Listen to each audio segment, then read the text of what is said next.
நாட்டின் 77வது குடியரசு தின விழா இன்று நாடு முழுவதும் கோலாகலமாக கொண்டாடப்பட்டு வருகிறது. இந்நிலையில் புதுக்கோட்டை மாவட்ட ஆயுதப்படை மைதானத்தில் நாட்டின் 77வது குடியரசு தின விழாவை முன்னிட்டு மாவட்ட காவல் கண்காணிப்பாளர் அபிஷேக் குப்தா தலைமையில் மாவட்ட ஆட்சித்தலைவர் அருணா தேசிய கொடியை ஏற்றி வைத்து காவலர்களின் அணிவகுப்பு மரியாதையை ஏற்றுக்கொண்டார். அதன் பின்னர் மூவர்ண பலூன்களையும் சமாதான புறாக்களையும் பறக்கவிட்டார்.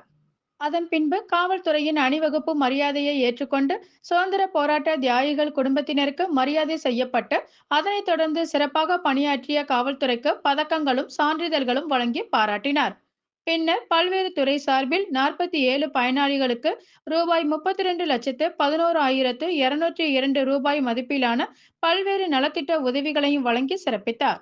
அதனைத் தொடர்ந்து பள்ளி மாணவ மாணவிகள் கலை நிகழ்ச்சி நடைபெற்றது. மதிப்பிற்குரிய மாவட்ட ஆட்சித்தலைவர் அவர்கள் சார்பிலும் மனமார்ந்த குடியரசு தின நல்வாழ்த்துக்களை அன்போடு தெரிவித்துக் கொள்கின்றோம். அணிகளை பார்வையிட்டு தொடர்ந்து உலக சமாதானத்தை குறிப்பிட்ட வகையில் வீசி பறக்கின்ற நமது தேசிய கொடியின் வண்ணத்தை தாங்கிய பலூன்கள் இங்கே அழகாய் இங்கே பறக்க விடப்பட்டிருக்கின்றது. வண்ணங்களை ஏந்திய பலூன் பறக்க விடப்பட்டது. தொடர்ந்து உலக சமாதானத்தை பறக்கின்ற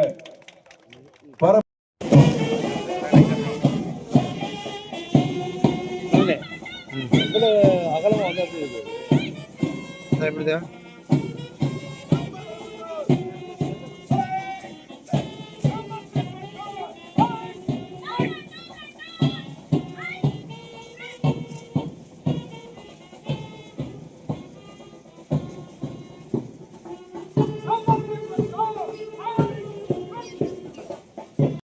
சார் அப்படி மேடம் மேடம் அப்படி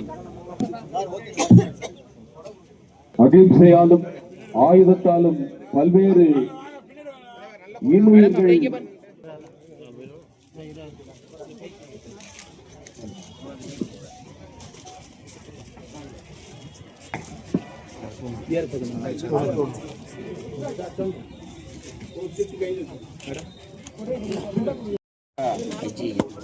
சார் சார் இங்க பாருங்க சார் சார் இங்க பாருங்க சார் சார் அங்கே பாருங்க சார். தாம்பரம் மாநகரம் தலைமை காவலர் திரு மை அவர்கள், மாத்தூர் காவல் நிலைய பெண் தலைமை காவலர் திருமதி பாண்டிச்செல்வி அவர்கள், லட்சுமி அவர்கள், புருஷோத்தமன் அவர்கள்,